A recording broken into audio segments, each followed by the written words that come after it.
안녕하세요. 무협 전문 채널 위소엽입니다. 이번 시간에 다룰 내용은 바로 김용 무협 소설 건법 듀스 101입니다. 소설 내에서 등장하는 최고의 건법들을 알아보는 것이지요. 재밌겠죠?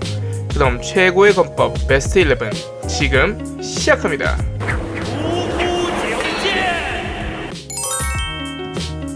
네, 10위는 묘가 건법입니다. 설산미호에서 등장하는 건법으로 이 시기 최고의 건법이라 할 수 있겠습니다. 이 건법을 사용하는 묘행봉이 무공이 뛰어나 타편천하 무적수라 불리운다고 하니 말 다 있죠.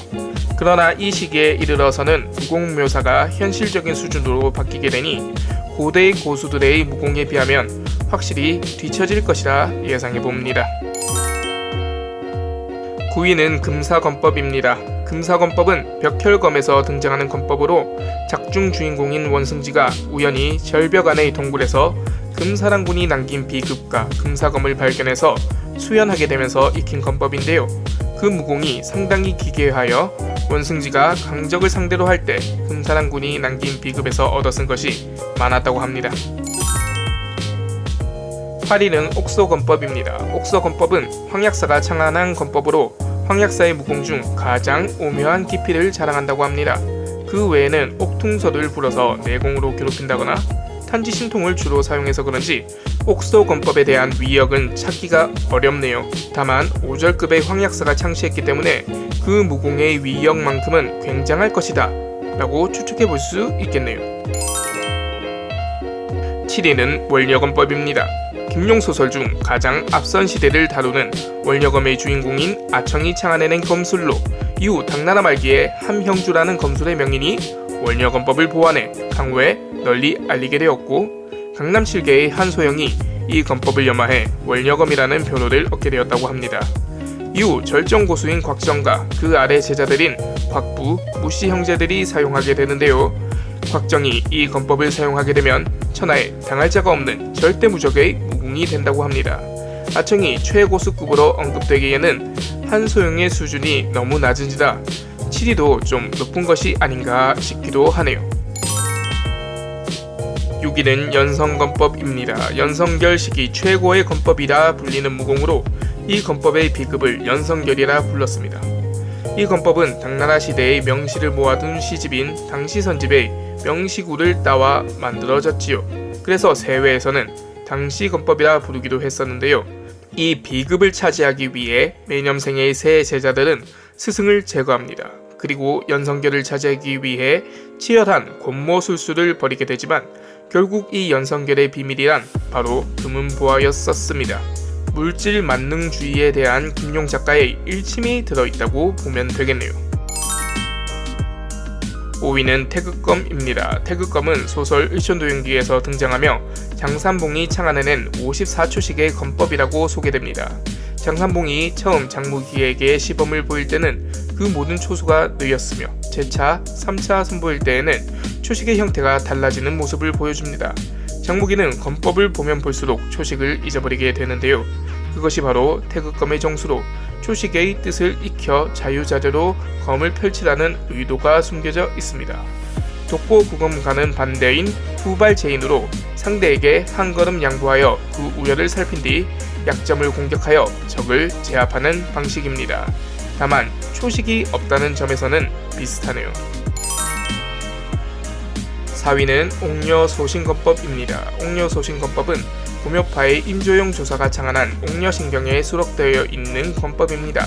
이 옥녀소신건법의 특징으로는 전진교회의 건법을 하나하나 깨트릴 수 있다는 것과 전진건법과 함께 펼치게 되면 상호 보완이 된다는 것입니다. 그래서 이 전진과 고묘의 건법을 나란히 구사하는 합격을 옥녀소신건법이라고 하며 옥녀신경의 가장 심오한 경지에 이르러야지 구사가 가능하다고 합니다. 결코 혼자서는 구사할 수 없는 건법이지만 소영녀가 쌍수호박을 연성한 뒤로는 전진건법과 옥녀건법을 합격하는 데 성공하여 옥녀소신건법을 완벽하게 구사하게 됩니다. 고묘무공의 정수는 재빠른 출수라고 하니 벽사건법과 옥녀소신건법이 제대로 붙어본다고 하면 구경하는 재미가 쏠쏠할 것 같습니다.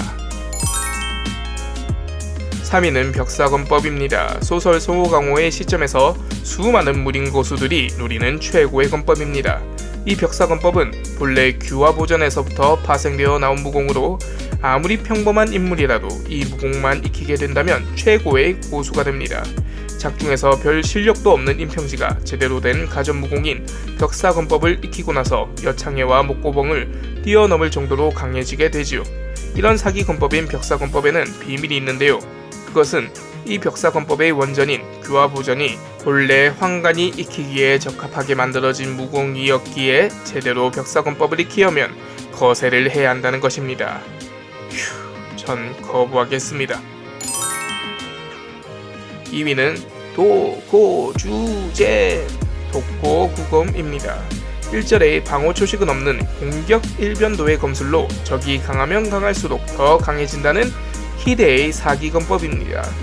이 무공의 사기성은 용어충이 내상을 입어 일반인보다 못한 정도의 폐인인 상태로 전락했음에도 불구하고 15명의 고수를 순식간에 장님으로 만들어버립니다. 정말 놀랍죠? 익힌지 얼마 되지 않았음에도 말이죠. 이런 독고구검보다 더 대단한 건법은 과연 무엇일까요? 네, 1위는 바로 육맥신검이었습니다. 축하합니다. 아마 많은 호불호가 갈릴 것이리라 생각되는데요. 사실 육맥신검은 건법이라 하기에는 지풍에 더 가깝습니다. 대리단시를 대표하는 무공인 일양지의 상위 호환이죠. 일양지의 지역을 검기와 같이 날카롭게 변화시켜 피욱 하고 쏘아대는 것으로 우림에서는 건법으로 인정을 하는 분위기입니다. 이 육맥신검에 적중당하게 되면 총알에 맞은 듯 몸에 구멍이 뚫려 죽게 되죠. 여러모로 좀 특별합니다. 방어에 초식이 없는 독고구검으로서는 멀리서 육맥신검을 구사할 경우 막아낼 방법이 없겠네요. 네, 이렇게 10위부터 1위까지의 순위를 알아보았습니다. 그렇다면 마지막으로 합류할 최후의 무공은 과연 무엇?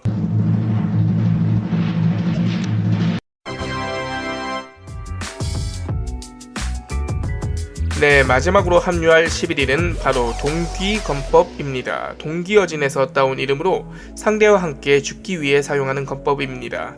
공격만 있고 방어는 없습니다. 매초식이 적의 요해를 맹공하기 때문에 초식마다 신랄하고 악독하다고 합니다. 법화사에서 구척이가 처음으로 사용하게 되는데요. 가진하게 안기에 맞아 몸에 독이 퍼지게 되자 최후의 수단으로 선택했었습니다. 자, 이렇게 김용무렵소설을 대표하는 건법 베스트 11을 알아보았습니다. 어떤가요? 재밌으셨나요? 순위뉴스 101, 그럼 다음 시간에 재미있는 주제로 다시 찾아뵙도록 하겠습니다. 새로 오신 분들은 구독, 좋아요 부탁드리겠습니다. 시청해주신 여러분 모두 좋은 하루 되시길 바라겠습니다.